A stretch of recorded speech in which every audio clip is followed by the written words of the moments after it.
की sir Donald Trump के एक करीबी सलाहकार ने भारत को लेकर तंज कसा है। उसने कहा है कि भारत को रूस से तेल खरीदना बंद कर देना चाहिए। एक रिपोर्ट के मुताबिक ट्रंप के सलाहकार स्टीफन मिलर ने इल्जाम लगाते हुए कहा है कि भारत रूस से तेल खरीदकर यूक्रेन में जंग को बढ़ावा दे रहा है। यहां तक कि भारत को 100% टैरिफ की धमकी भी मिली है।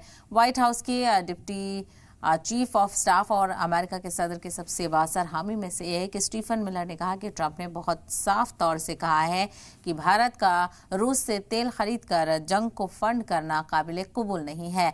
मिलर ने कहा कि लोग ये जानकर हैरान रह जाएंगे कि रूसी तेल खरीदने में भारत चीन के साथ जुड़ा हुआ है। ये भी हैरान करने वाला है। हालांकि एक रिपोर्ट में दावा किया गया है कि अमेरिका की धमकियों के बावजूद भारत मॉस्को से तेल खरीदना जारी रखेगा।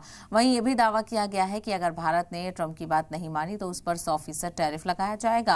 आपको बता दें कि भारत और अमेरिका के बीच अभी तक ट्रेड डील फाइनल नहीं हो पाई है। इसको लेकर दोनों ही ममालिक के बीच कई बार बातचीत हो चुकी है। इस बीच ट्रंप ने भारत पर दबाव बढ़ाने के लिए 25% टैरिफ लगा दिया है।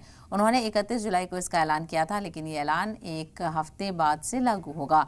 वाज़ेह हो कि हिंदुस्तान के वज़ारत ख़ारजा के तर्जुमान ने जुमे को कहा था कि मुल्क अपने एनर्जी की ज़रूरत को पूरा करने के लिए इंटरनेशनल मंडी की पेशकश की बुनियाद पर तेल खरीदारी करता है।